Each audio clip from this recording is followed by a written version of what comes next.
we're going to leave the title race now, head back to the wacky races, which involves Rob going to watch Man United on Saturday at Brentford. So, Rob, the pre-match talk was how United can build on the Chelsea win back-to-back games for the first time under Ruben Amorim, back-to-back league games, and then go into the Sunderland game, win again, and all of a sudden they're challenging for the top four, but obviously it didn't go that way. They lost to Brentford. Another kind of shambolic, chaotic defeat. So, I mean, how long has Ruben Amorim got? I mean, it's his 50th game in charge against Sunderland at the weekend. Will that be his last? Well, I mean, United privately are still saying that he's got the support of the board and Sir Jim Radcliffe, and obviously that can't go on indefinitely. I was at Brentford on Saturday. The worry from Amorim's point of view, I felt that for the first time, well, not the first time, but they looked particularly disorganised and ragged at times against Brentford, and I didn't really get that sense when they lost to Arsenal or City. I know that they've lost both those games, but I didn't feel like they were disorganised, and they did look like that at times at Brentford. I mean, obviously the focus is again on Amorim and his record, which is poor, and he acknowledges that himself. That, from my point of view, this to me is just, we've seen this so many times at the end of managers at Man United. It's a cycle that's been going on for sort of 10 years, and it just feels like there's a huge disconnect at the moment between United's history and the expectation around the club and actually what their reality is right now. And because that disconnect is so huge, it forces mistakes mistakes on and off the pitch, and that creates pressure. And it just feels like it's just a club paralysed by fear at the moment. And it was interesting afterwards that Amorim kind of hinted at that a little bit. He said that he knew exactly the way that Brentford were going to play, that they prepped to deal with that all week. He said that they trained, in his opinion, really well. But then what he'd seen on the training pitch, they just couldn't replicate it on the pitch. And he was asked in his post-match presser about why that was, and he just said it's just the pressure of the club.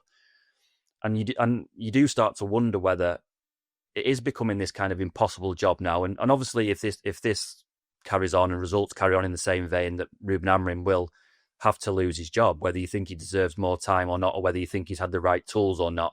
It's always a manager. History tells you that it's always a manager that pays a price. But there has to be a real concern now with people at Man United that even if they were to get someone else in, that things may not change markedly anyway, because it's just become this absolute nightmare job now, where I'm not sure that anyone can come in and really turn it around, because Amorim's the latest in a long line of managers who have tried and have struggled with this.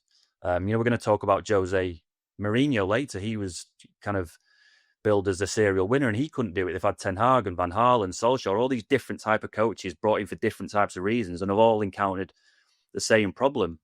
I genuinely, if United have to sack Ruben Amorim, I genuinely don't know where they go and how they get out of this kind of hole that they've dug for themselves over the last decade. I just think that, you look at the last three appointments, Amorim, Ten Hag and Solskjaer, they're all inexperienced at the highest level. I mean, very inexperienced in Solskjaer's case, but even Ten Hag had come from Ajax and hadn't managed at elite level, and it showed. And it's the same with Amorim, it's shown. I think there's an incident before the game, you would have seen it, Rob. United were warming up at Brentford and they were going through their set pieces. They were basically practicing for half an hour how to deal with throw-ins and corners. And it was like, well, you're basically telling Brentford that you're scared of their throw-ins and you're scared of their set pieces. And it's the weirdest thing to see a team going through that training routine in front of the opposition when they should have done it on the training pitch Thursday, Friday. Now, they may have done, but to show your hand before the game, it's just madness. But anyway, James, I want to ask you a question because I'm just going through some numbers here.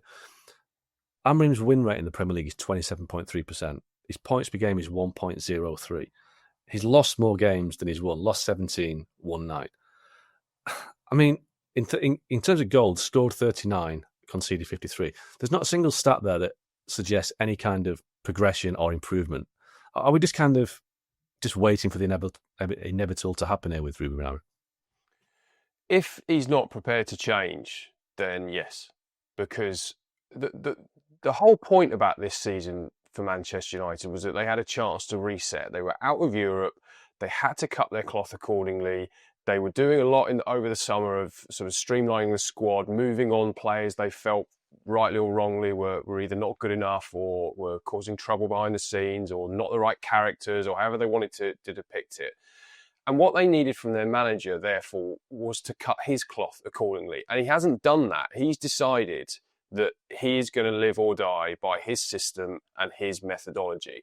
And what I don't understand about Ruben Amorim is that he's not adapted to his surroundings at all. He's asking a club that is disparate, that is broken, that is low on confidence, lacking identity, to mould themselves around something that is his and his alone.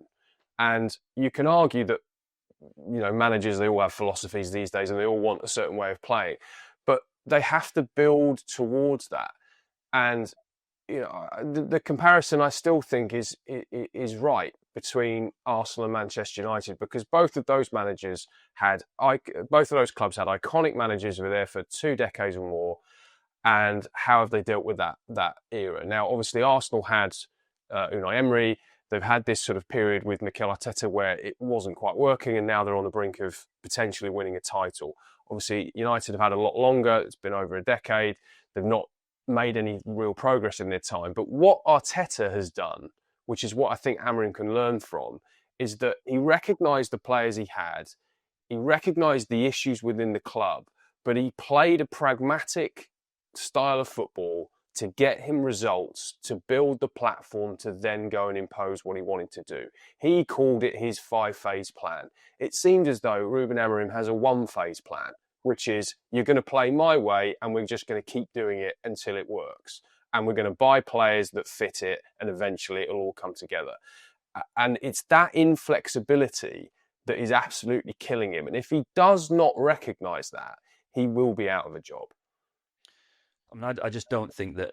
I said before on this podcast, I think last week, that I think that the window for him to kind of be flexible with his system has been and gone. I think there was a chance for him to do it last season when he really was under the cosh, but because he's so wedded to it, I just don't think that in terms of the actual basic tactical structure, you can argue whether he wants to be flexible within that or not, but in terms of the basic tactical structure, he's just not going to flinch. And in his defence, I just don't think that he's had the tools to be successful in that job. And if you're Man United in the recruitment department and you're not going to supply every single piece of the puzzle that he needs to make that system work, the system that he's told you already he's not going to change, if you're not going to supply him with every single piece, and by that I mean a midfielder and a number one goalkeeper, then it seems really harsh to say after 6 games, oh, actually it's not working, you've got to go.